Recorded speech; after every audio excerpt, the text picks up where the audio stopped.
Set up a saw, Clay, skill saw.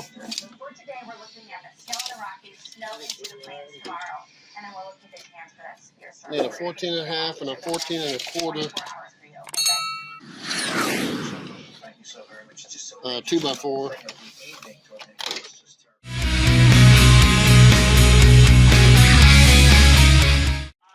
Alright, I guess you weren't here to see, but we put 2x sticking out here.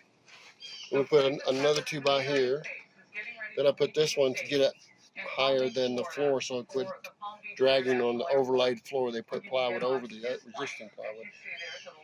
So that way we won't be dragging. Then we've got to cut the opening so that the new door will fit.